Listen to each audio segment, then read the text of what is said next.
Hello students, कैसे हैं आप। स्वागत है आपका अपने यूट्यूब चैनल एग्जाम की के इस ऑफिशियल यूट्यूब प्लेटफॉर्म पे।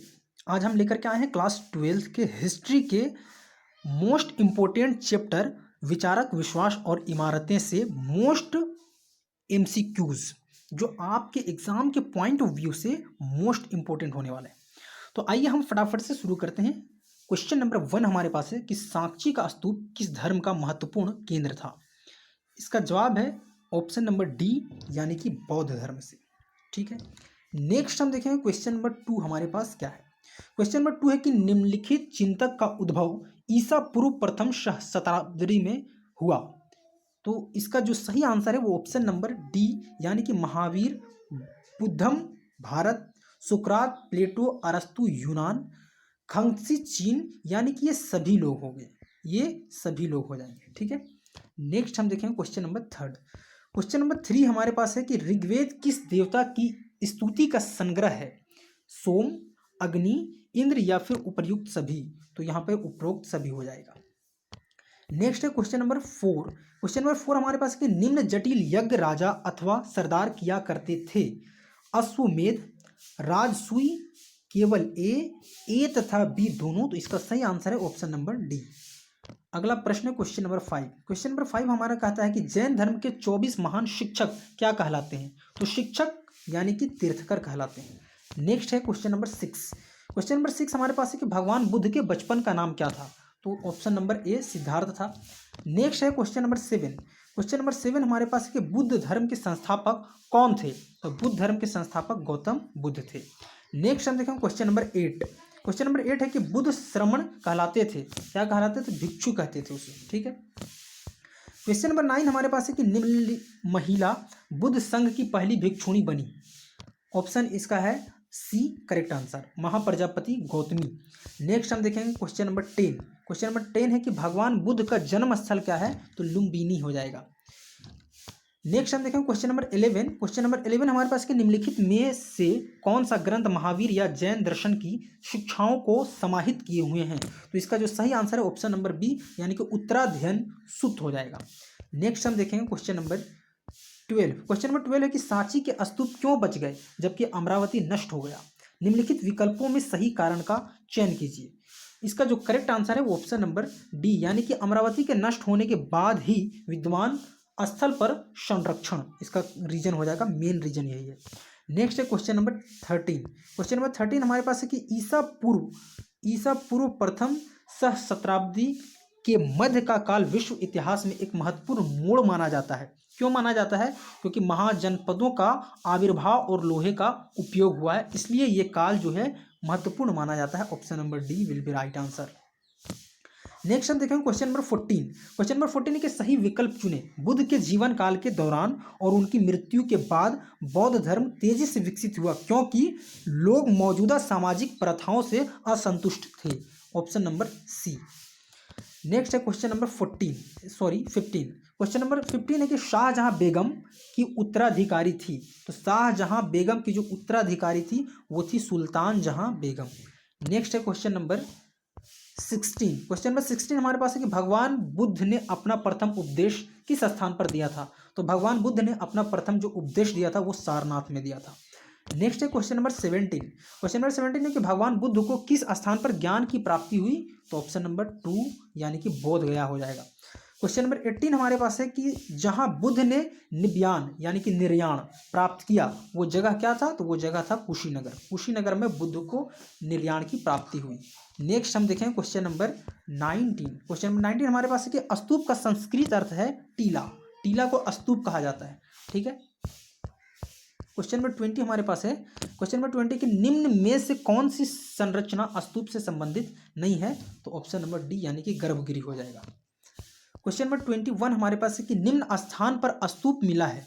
शाहजी की ढेरी, सांची या अमरावती। तो सभी पर जो है स्तूप मिला है। ठीक है, स्तूप मतलब वही टीला जो मिला है, उपरोक्त सभी हो जाएगा इसका जवाब।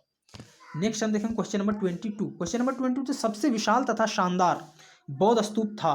तो सबसे विशाल और शानदार जो बौद्ध स्तूप था वो अमरावती का था, जो कि आंध्र प्रदेश में। नेक्स्ट हम देखेंगे क्वेश्चन नंबर 23। क्वेश्चन नंबर 23 हमारे पास कि बौद्ध मूर्ति कला में बुद्ध द्वारा सारनाथ में दिए गए पहले उपदेश का प्रतीक है, तो ऑप्शन नंबर ए यानी कि चक्र हो जाएगा। क्वेश्चन नंबर 24 हमारे पास है कि सौभाग्य लाने वाली देवी मानी जाती है, तो इसका सही आंसर है ऑप्शन नंबर सी यानी कि गजलक्ष्मी। नेक्स्ट है क्वेश्चन नंबर 25।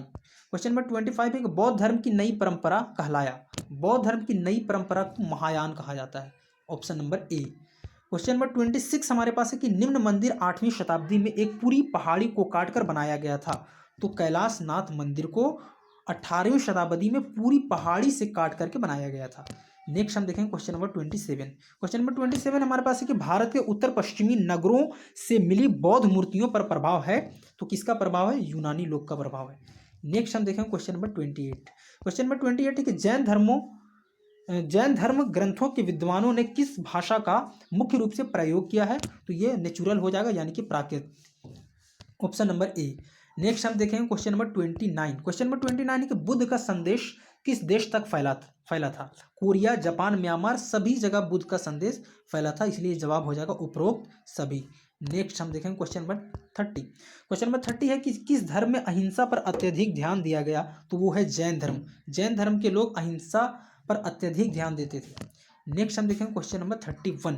क्वेश्चन नंबर 31 है कि निर्वाण शब्द का क्या मतलब है, क्या अर्थ है? तो निर्वाण शब्द का जो मतलब है जीवन मरण के बंधनों से छुटकारा पाना, इसका मतलब है, यानी कि ऑप्शन नंबर ए। नेक्स्ट हम देखेंगे क्वेश्चन नंबर 32। क्वेश्चन नंबर 32 कि जैन धर्म के 24वें तीर्थकर कौन थे? तो जैन धर्म के जो 24वें तीर्थकर थे वो महावीर थे, ठीक है। नेक्स्ट हम देखेंगे क्वेश्चन नंबर 33। क्वेश्चन नंबर 33 के बौद्ध मठों को क्या कहा जाता है था? बौद्ध मठों को जो है विहार कहा जाता था, ठीक है। नेक्स्ट हम देखेंगे क्वेश्चन नंबर 34। क्वेश्चन नंबर 34 है कि बौद्ध संघ के नियमों का उल्लेख किसमें किया जाता है? सुत्त पिटक, विनय पिटक, अभिधम्म पिटक या फिर इनमें से कोई नहीं, तो इसका जो सही आंसर है ऑप्शन नंबर बी यानी कि विनय पिटक हो जाएगा। क्वेश्चन नंबर 35 हमारे पास कि बुद्ध चरित्र किसने रचा था? तो बुद्ध चरित्र की जो रचयिता थे वो अश्वघोष थे, option number A will be right answer of this question. Next हम देखेंगे क्वेश्चन नंबर 36। क्वेश्चन नंबर 36 के 7वीं शताब्दी में कौन सा तीर्थयात्री चीन से भारत आया था? तो उसका नाम था xuanzang, ठीक है, उसका नाम था xuanzang। नेक्स्ट हम देखेंगे क्वेश्चन नंबर 37। क्वेश्चन नंबर 37 कि बौद्ध साहित्य मुख्य रूप से किस भाषा में लिखा गया था? ये पाली भाषा में, यानी कि बौद्ध साहित्य का इसका जो लिटरेचर था वो पाली भाषा का था। नेक्स्ट हम देखेंगे क्वेश्चन नंबर 38। क्वेश्चन नंबर 38 है कि बुद्ध को किस स्थान पर ज्ञान की प्राप्ति हुई? तो ये बोध गया।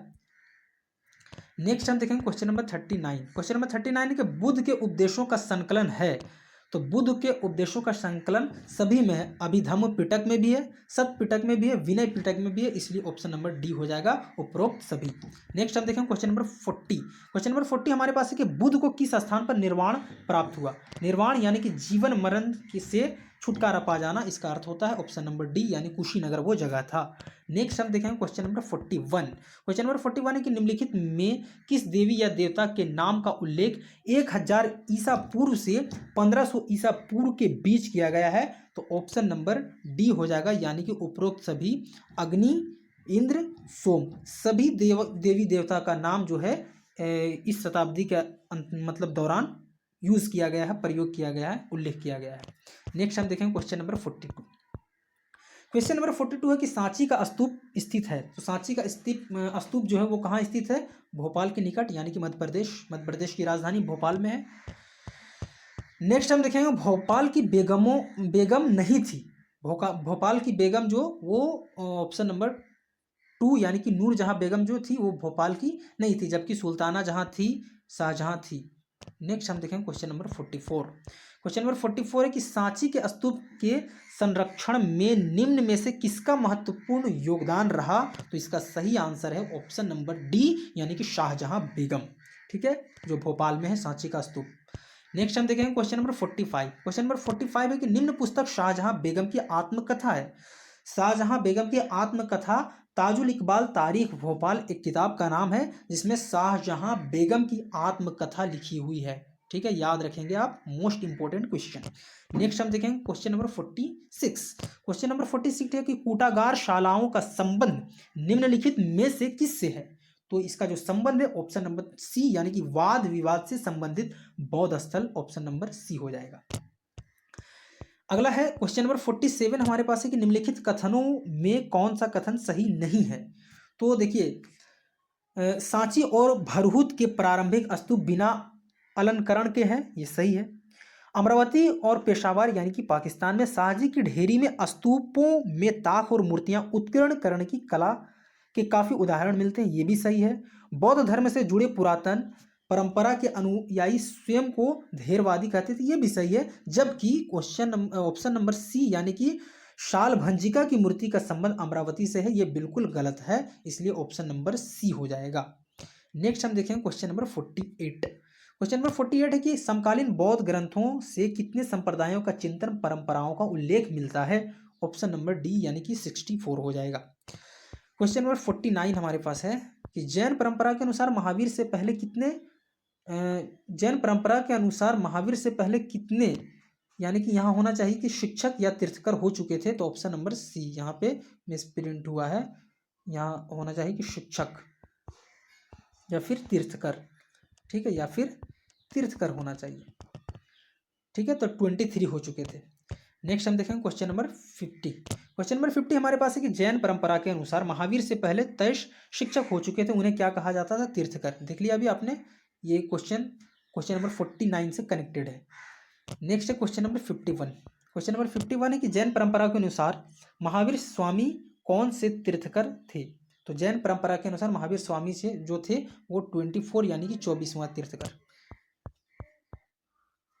सिद्धार्थ यानी कि बुद्ध के बचपन का नाम का संबंध किस कबीले से था, तो यानी कि शाक्य से था, ऑप्शन नंबर ए।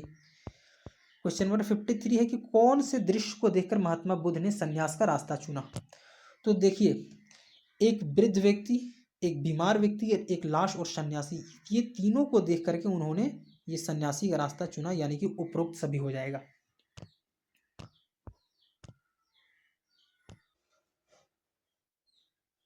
नेक्स्ट हमारा क्वेश्चन नंबर 54 है कि थेरी गाथा कौन से बौद्ध ग्रंथ का हिस्सा है, तो ऑप्शन नंबर ए यानी कि सूत पिटक हो जाएगा।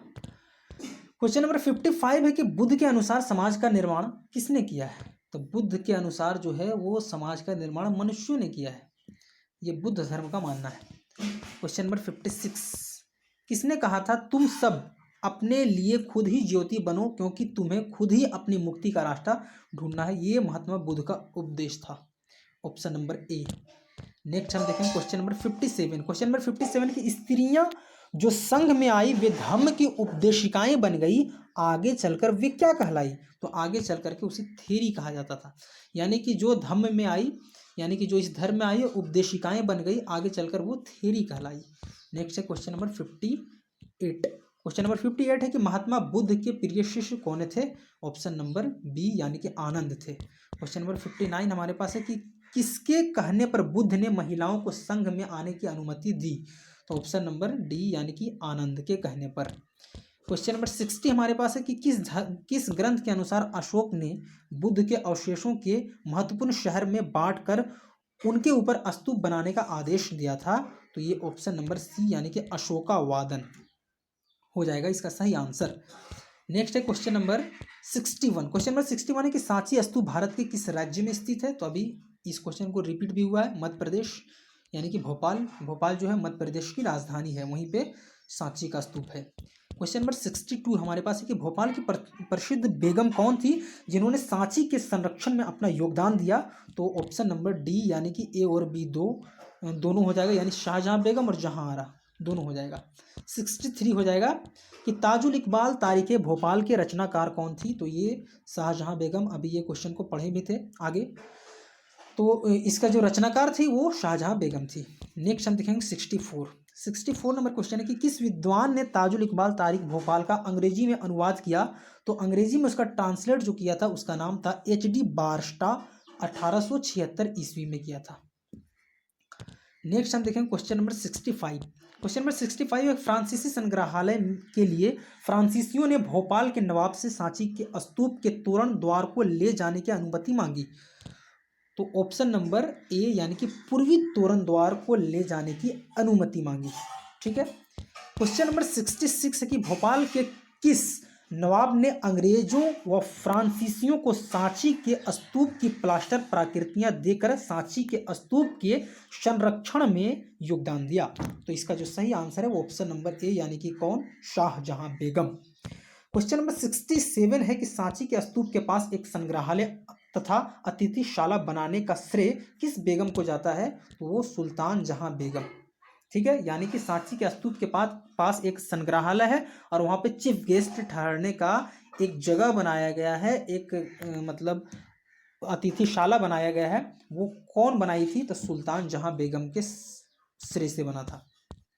क्वेश्चन नंबर 68 हमारे पास कि द मोन्यूमेंट्स ऑफ सांची के लेखक कौन है, तो द मोन्यूमेंट्स ऑफ सांची के लेखक sir John Marshall, Alexander Cunningham, यानी कि ऑप्शन नंबर डी, ए और बी दोनों है। नेक्स्ट हम देखें क्वेश्चन नंबर 69, कंजर्वेशन मैनुअल के रचनाकार कौन थे, ऑप्शन नंबर बी यानी कि जॉन मार्शल। कंजर्वेशन मैनुअल के रचनाकार जॉन मार्शल थे। नेक्स्ट हम देखेंगे क्वेश्चन नंबर 70। क्वेश्चन नंबर 70 हमारे पास है कि 6ठी शताब्दी ईसा पूर्व में ईरान के प्रसिद्ध धर्म सुधारक थे, कौन थे, जरथुस्त्र हो जाएगा ऑप्शन नंबर बी। नेक्स्ट हम देखेंगे क्वेश्चन नंबर 71 है कि 6ठी शताब्दी ईसा पूर्व चीन के महत्वपूर्ण धर्म सुधारक थे, तो कौन थे, खंगत्सी हो जाएगा ऑप्शन नंबर सी। नेक्स्ट देखेंगे क्वेश्चन नंबर 72, यूनान के महान चिंतकों में किनका नाम लिया जाता है, तो सभी का लिया जाता है, सुकरात, प्लेटो, अरस्तु, ये तीनों महान चिंतक थे, इसलिए ऑप्शन नंबर डी हो जाएगा।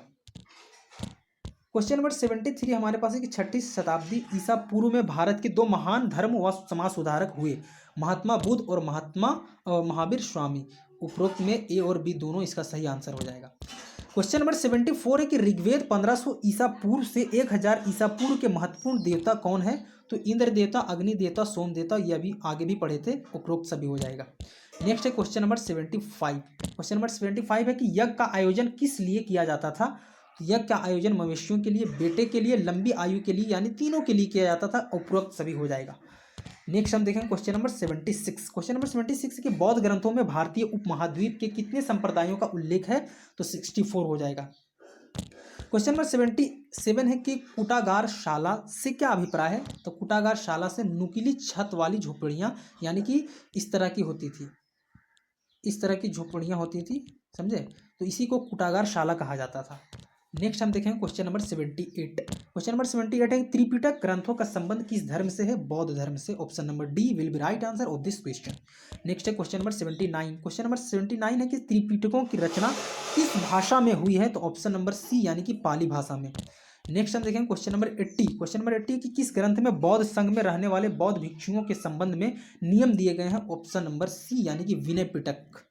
नेक्स्ट हम देखेंगे क्वेश्चन नंबर 81। क्वेश्चन नंबर 81 हमारे पास है किस बौद्ध ग्रंथ में महात्मा बुद्ध की शिक्षाएं हैं, तो ऑप्शन नंबर ए यानी कि सुत्त पिटक ग्रंथ में महात्मा बुद्ध की शिक्षाओं का वर्णन किया गया है। नेक्स्ट हम देखेंगे क्वेश्चन नंबर 82। क्वेश्चन नंबर 82 हमारे पास है कि किस बौद्ध ग्रंथ में बौद्ध दर्शन से जुड़े विषय मिलते हैं, तो वो हो जाएगा ऑप्शन नंबर बी यानी कि अभिधम्म पिटक ग्रंथ में मिलते हैं।